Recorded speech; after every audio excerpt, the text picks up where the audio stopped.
Hello, everyone. Welcome to the Equinix Tech Talk series. Today, we are covering the topic, how to optimize and fast-track connectivity to Azure ExpressRoute with Equinix and Microsoft. We are so glad to have you attend. Our speakers, Brian Petit, Senior Principal Solutions Architect at Equinix, and Mays Algebary, Global Black Belt at Microsoft Azure, we'll take you through some top multi-cloud networking use cases to support the advantages of Equinix and Azure to optimize and fast-track connectivity. Yeah, thanks, Tracy. Welcome everyone to our Tech Talk webinar, and thanks again for joining us today. This is the second webinar in a series that Equinix and Microsoft have put together. And our earlier session this month was focused on data center migration and secure migration with key considerations for our customers around planning and bringing their network strategy more to the forefront of that overall discussion. When customers are making the migration from legacy IT data centers and infrastructure up into public cloud with Azure or hybrid workloads in a data center like Equinix, and even and often the multi-cloud environment, the network needs to be also updated and upgraded. So today, Mays and I are going to go deeper into the network solutions offered by both Microsoft and Equinix, and we'll highlight several use cases that are top of mind with our customers. So we see many customers today in different phases of their digital transformation, including data center migration and optimization, with many moving into a hybrid multi-cloud environment. And Equinix, as we work with Microsoft, we can provide a complete hybrid multi-cloud platform. And our customers have seen beneficial results from this, ranging from organizations achieving better application performance by reduced latencies and improved time to market with the potential of virtualized instances of network infrastructure, and a reduction in costs, notably in data egress with having that dedicated connectivity as customers move data, as they do, in and out of public clouds.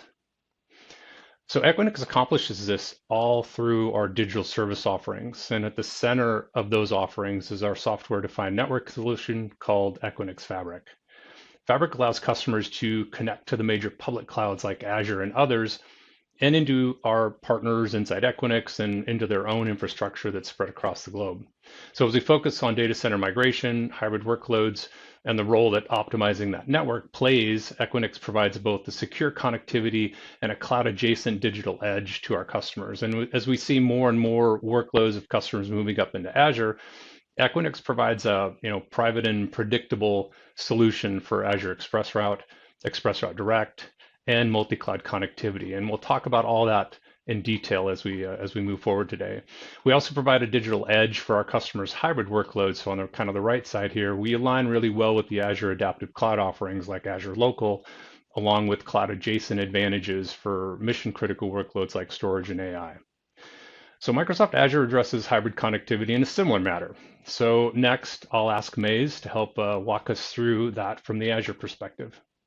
Okay, thanks, Brian. So as you mentioned, we are observing a growing customer interest in cloud adoption, whether they are moving a specific workload to the cloud or executing on-prem data center exit totally to the cloud, or adopting a hybrid cloud strategy. And in this shift, hybrid connectivity is as important as ever, and Microsoft offer two cloud-native services to meet on-prem connectivity needs. As we see here in this slide, we see ExpressRoute Circuit, we see VPN, and we also support a third-party integration when it comes to the SD-WAN. So with VPN, VPN is the way that we offer the service. It's like a gateway set in the VNet that send encrypted traffic to on-prem and from the Azure VNet and vice versa, meaning the traffic between the VNet and on-prem will be encrypted. These tunnels will have a bandwidth limit that range between 1 to 2 gigs per second per tunnel. So sometimes if customer looking for extra bandwidth, they will have to create multiple tunnels and bundle them and ECMP over them, let's say. Also, the fact that VPN is built over internet, that means there will be a latency added. So customers who are looking for high-speed bandwidth or lower latency, they need to keep that in mind. ExpressRoute Circuit is more like a physical, dedicated connection connecting on-prem infrastructure to Azure. And it's ensuring high performance and reliability, where also the traffic will be more secure when the data is transferred over this physical link. It will be more secure because it's not traversing over the internet. And also we are offering some type of encryption on top of ExpressRoute circuit, where customer can utilize MACsec or can build VPN tunnels over the ExpressRoute circuit. And we see that ExpressRoute circuit have a higher range of bandwidth, can range from 50 megs up to 100 gigs, so it makes it more suitable for migration scenarios, for large data ingestion to and from the cloud. For SD-WAN, we don't have a native solution for SD-WAN, but we support SD-WAN deployment in Azure, either as an MVA, network virtual appliance, where the customer will manage the deployment and also the high availability for it. And we recently also started integrating SD-WAN into virtual WAN or VHub, let's say, deployment or topology, where we have some third party directly integrate with our virtual hub, where it doesn't need that much of management from the customer as before. Now, SD-WAN tunnels also have limited bandwidth per tunnel, but that also depends on the vendor. Each vendor have their own tunnel bandwidth limitations. Yes, and I'd like to add in regards to the Equinix side of it, because looking at this slide on the left hand, we've got pretty much a match directly with Microsoft in regards to these networking methods. So we provide that full complement of offerings, and kind of working from top to bottom. Network Edge is our virtual network platform, basically the VNF platform that is designed to virtualize network infrastructures. And as Mays mentioned in regards to SD-WAN, it enables businesses to deploy, manage, and connect those network services virtually within minutes, including those SD-WAN solutions that she talked about that are very complementary to Azure. And next, the internet access that we provide gives customers that flexible solution for VPN access. And in addition, as an added benefit, we've also integrated our internet access product with our Internet Exchange platform in over 30 markets where Microsoft peers directly on our IX, which gives customers that optimal traffic results for Microsoft 365 endpoints, which is naturally outside of the VPN side of the discussion. However, it is a pretty nice benefit for our customers on a standard offering from us. And finally, Fabric is one of the main partner provider solutions for customers connecting into ExpressRoute, which we're going to continue to explore. But first, let's cover the multiple connectivity models for customers to choose, and I'll hand back over to Mays for that description. Thanks, Brian. So there are 4 connectivity models, like between on-prem and Azure, divided in 2 approaches. 3 of them, they are ExpressRoute circuit service provider, as we see in the first 3 diagrams here, starting from the left, or the ExpressRoute direct model. So the first model we call the cloud exchange or co-location, where the customer edge router is sitting, or let's say located in these co-locations. Those co-locations can be near or at the peering location and cross-connect to ExpressRoute connectivity provider using either L2 or L3. Point-to-point Ethernet is similar to the co-location, where the only difference is that there will be a point-to-point Ethernet from the branch, or let's say customer edge routers, all the way to the peering location, where there is also will be layer 2 or layer 3 cross connect. IPVPN, or any-to-any IPVPN, is where the ExpressRoute circuit will looks like another branch, or let's say the Azure altogether will looks like another branch in customer MPLS network. And then the last model, ExpressRoute Direct, where we directly connect with customer edge routers. And with ExpressRoute Direct, we provide 2 different ports, 2 different bandwidth. These are 10 gigs or 100 gigs. ExpressRoute Direct has some more feature than when it comes to service providers, like we can support MACsec encryption at layer 2. We can also, the customer have the option to build multiple virtual circuits out of those ports, which is important sometimes where customer is looking for isolating business units from each other and avoid congestion, or for data compliance not to be like mixed together. So all of these models, at least the first three also, these will require a service provider to facilitate this communication. So Brian, can you expand on this topic from your Equinix side? Yeah, definitely. Yeah, as you can see, everybody, there's lots of opportunity from a partner standpoint with Microsoft, as Microsoft's always been a very partner-oriented company.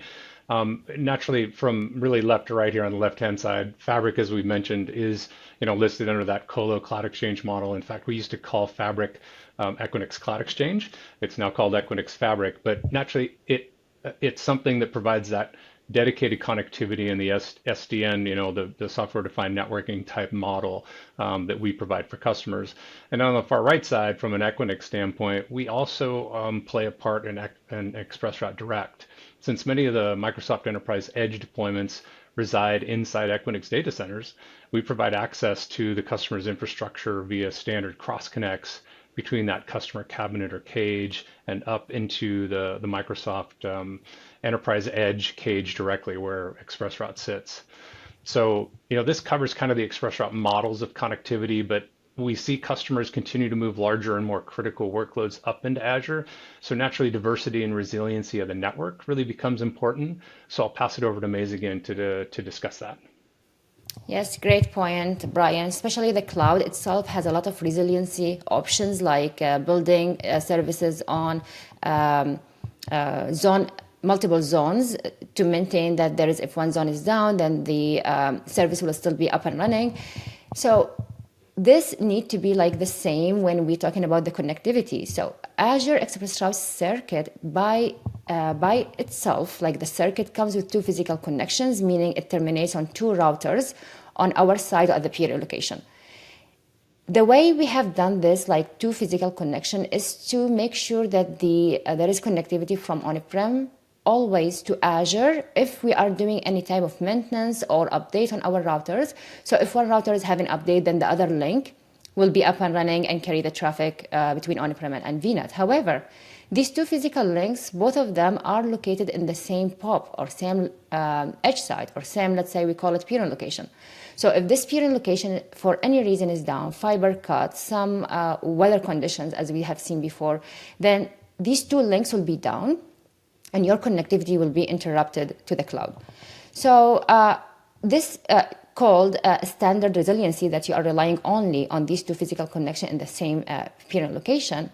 However, there is another model that we came up with that's called high resiliency or metro ExpressRoute circuit, where instead of having these two physical connections terminate in the same edge locations or in the same peering location, we will have one physical connection, or one leg is in one edge location, and the other physical connection will be terminated in the other peering location, meaning two different service providers, but they should be within the same city metro.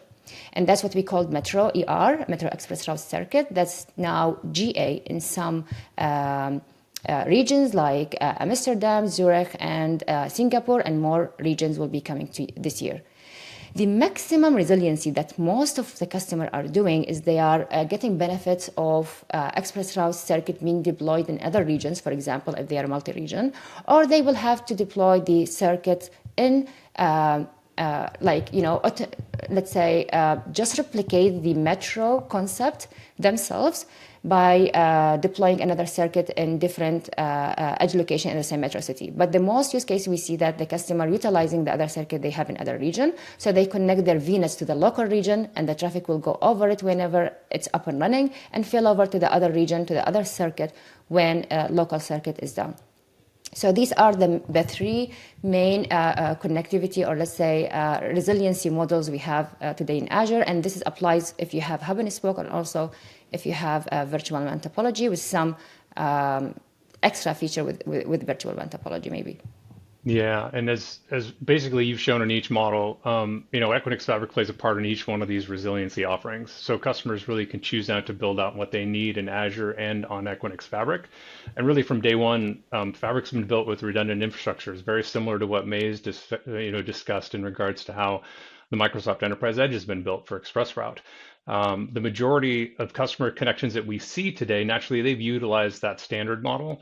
although customers do choose the max resiliency model based on whatever they might need for diversity or redundancy.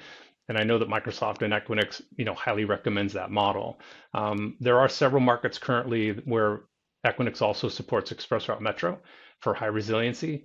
And I know there's also some additional markets planned to come online maybe throughout this year. So I'd say keep an eye out for that being announced from both Microsoft and Equinix. And so to sort of wrap this piece and provide some context around our partnership, and before we cover our use cases, I just want to show a quick global snapshot of our overall integration between Equinix Fabric and ExpressRoute. Fabric covers nearly every major Azure region, and we're continually adding those locations as we continue to expand this overall footprint. Plus, as you could see listed at the bottom here, our integration with Microsoft runs very deep, having a presence in over 80 of our data centers across our footprint, providing our customers that adjacent edge platform for overall network optimization and support of hybrid workloads in close proximity to Azure. So hopefully this has been a good foundation for everyone to understand how Equinix and Microsoft partner together in this regard and how we can help with that network enhancement or hybrid workloads. So let's jump into some of the use cases. So as we look at use cases in regards to everything that we're talking about today, I'll set the stage for the first one. It's one that we've seen in the automotive industry, testing autonomous driving, and we've seen it in life sciences industries, analyzing research or data around clinical trials. Both these have needs to move large data sets up into cloud, both hybrid and public. Naturally, that can be challenging with the massive size of the data and maintaining security. So from there, I'll hand it over to Mays to sort of walk through it. Yes, thanks, Brian, and really good points, especially for the large data ingestion into the cloud. As you said, the use case scenario you mentioned, and also we see it a lot in migration scenarios where customers are looking for high-speed bandwidth connections, plus like private connectivity, and that's where ExpressRoute circuit comes into the picture. And not only in the migration scenario, as you mentioned, in hybrid cloud deployments where, let's say, customer trying to use HPC, like high performance compute, which is, for example, solving problems for large scale data processing, and where some workload require high speed compute. That's where they use HPC. And for example, for HPC, there will be a lot of data need to be ingested in HPC for processing, or even similar for GenAI.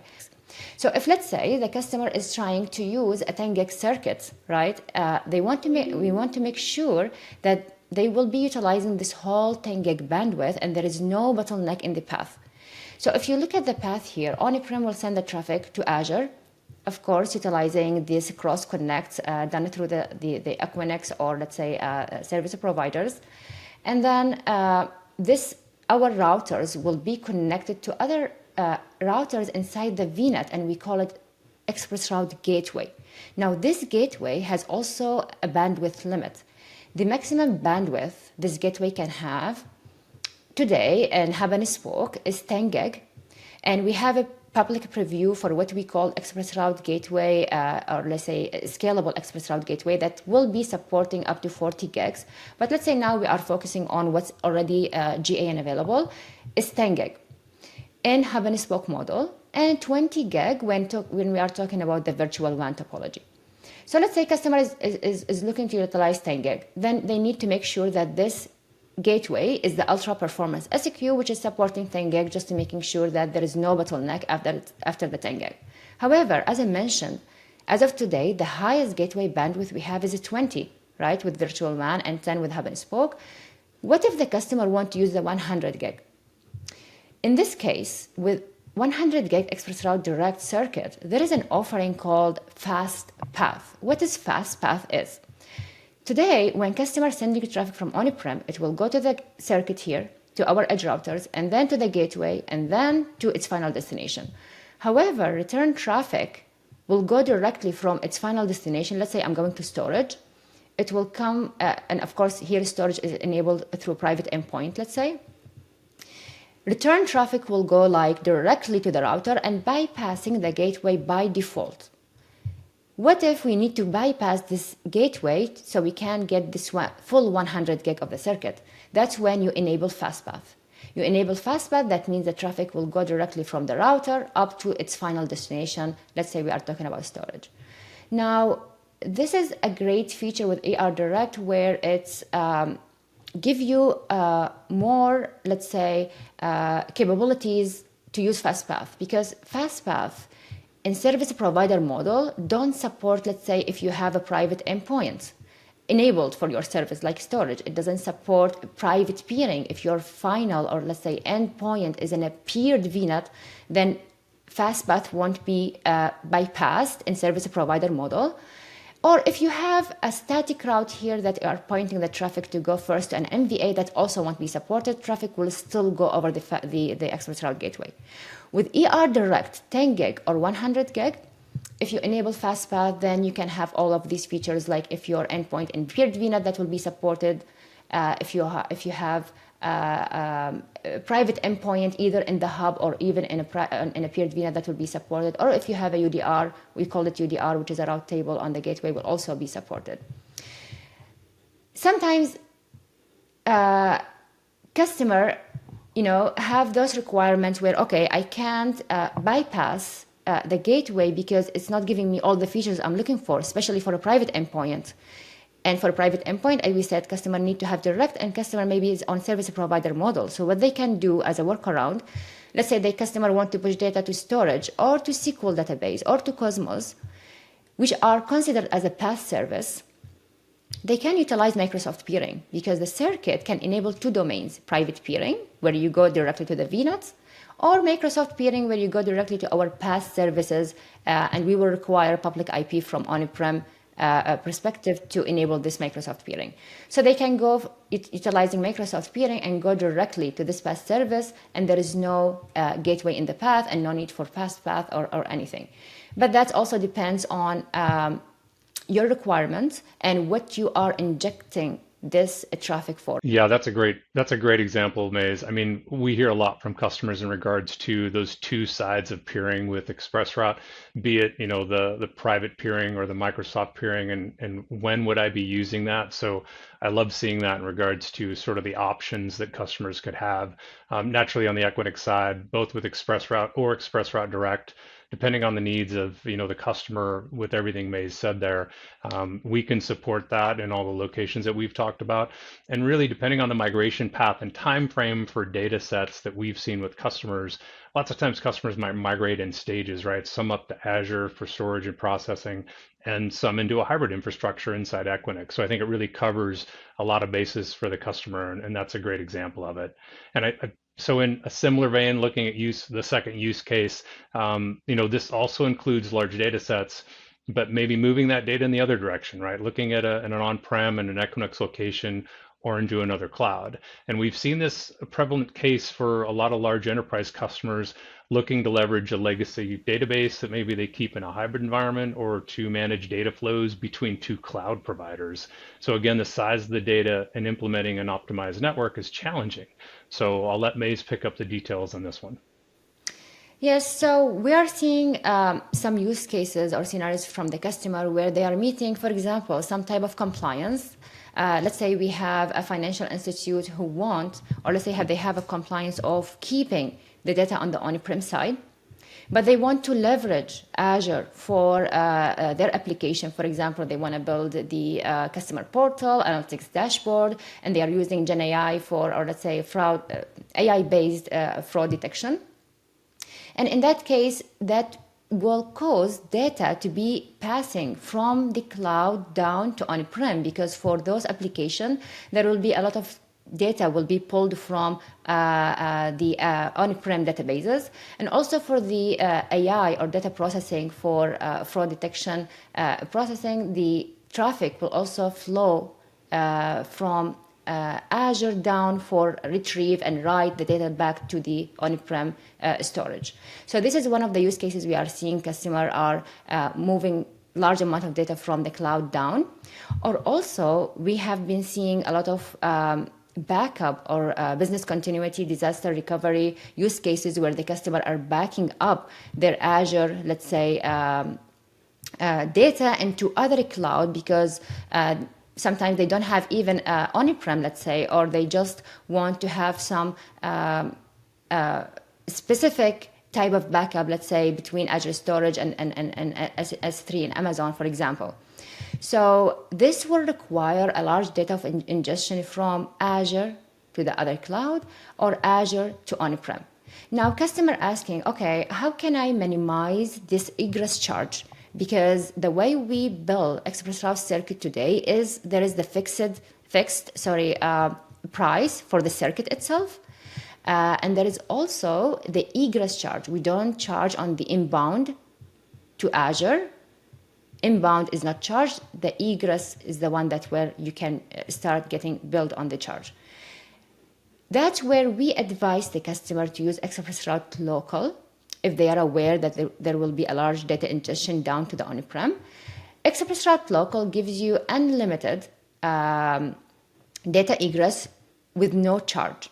So it will be suitable in those use cases, and we see many customers adopting ExpressRoute local. However, this comes with some limitation that they need to be aware of. So for example, if I'm looking for high resiliency type of deployment where I want to link my circuit, maybe the same one to other region I have, just to make sure if my other region circuit is down, for example, I can still be linked to the circuit for failover. That won't be an option with ExpressRoute local. And also with ExpressRoute local, you cannot have a global reach. What is a global reach? It's like a virtual link where we connect two circuits together. As an example for this is AVS, Azure VMware solution in Azure, where we provide a circuit for the AVS solution, and usually customer will have a global reach between these two circuits. So ExpressRoute local has a great benefit if you are trying to waive or remove egress charge from the cloud down to on-prem. However, you need to keep in mind those limitations with ExpressRoute local.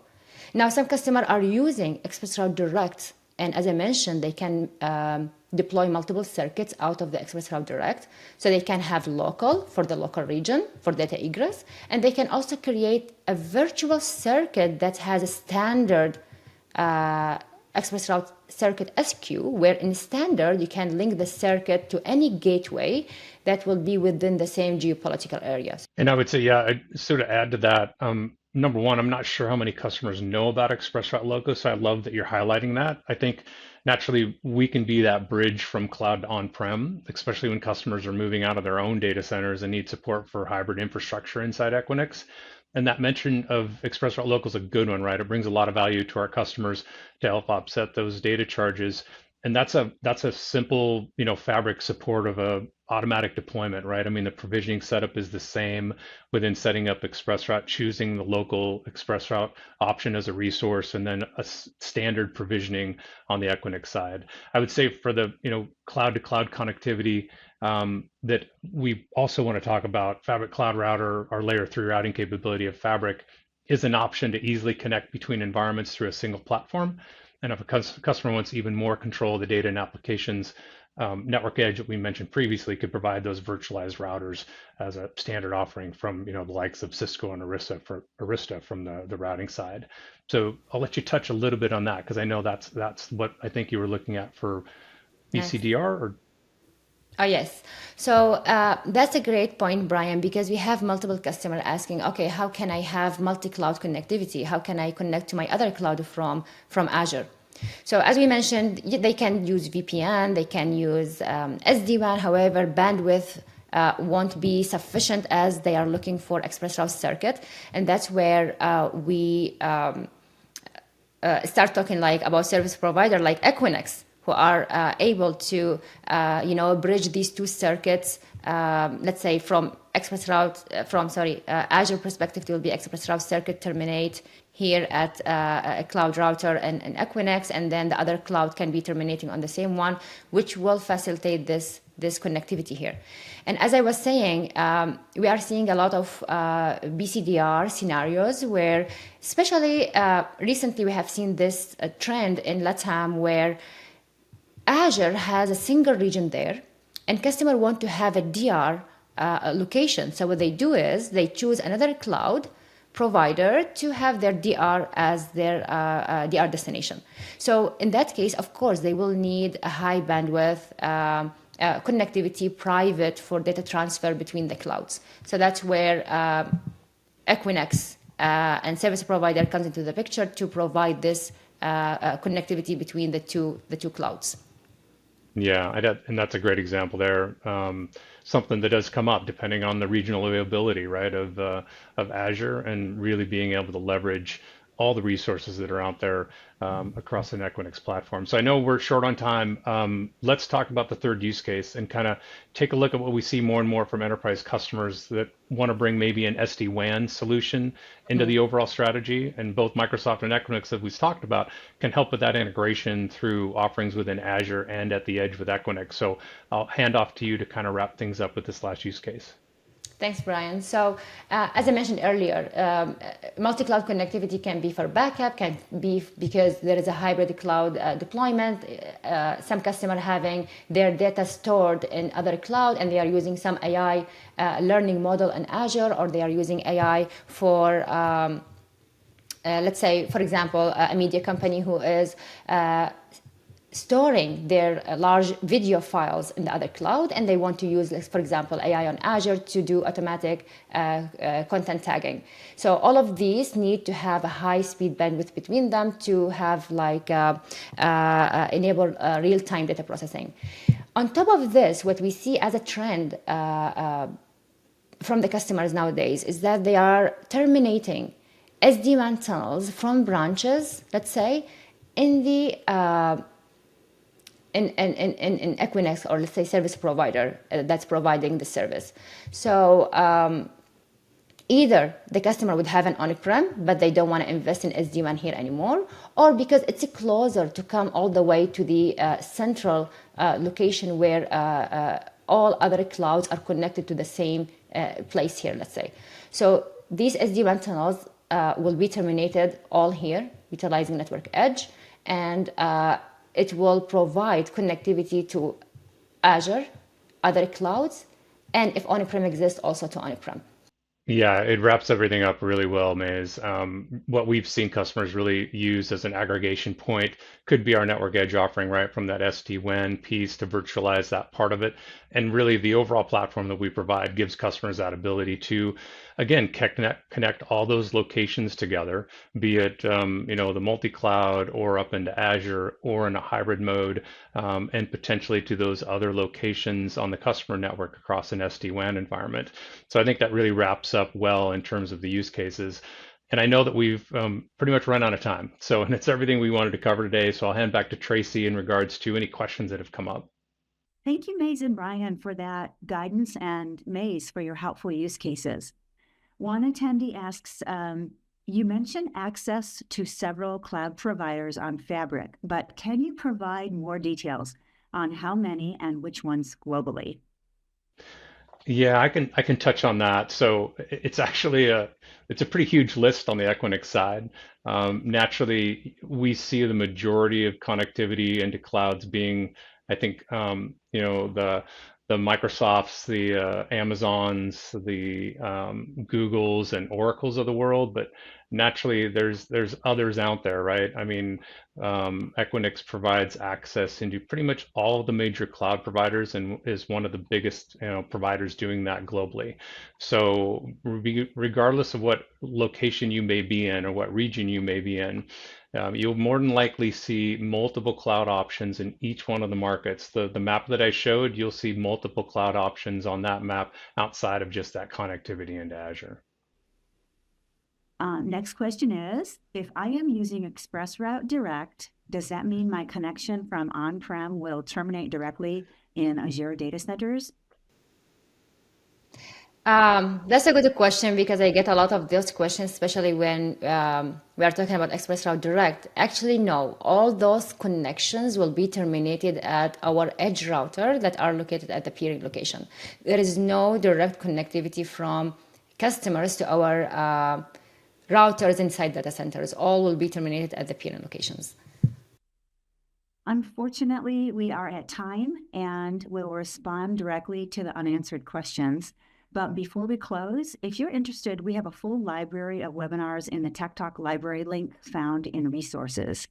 There'll be more of these Tech Talk webinars coming in the future, and you'll receive an invitation via email.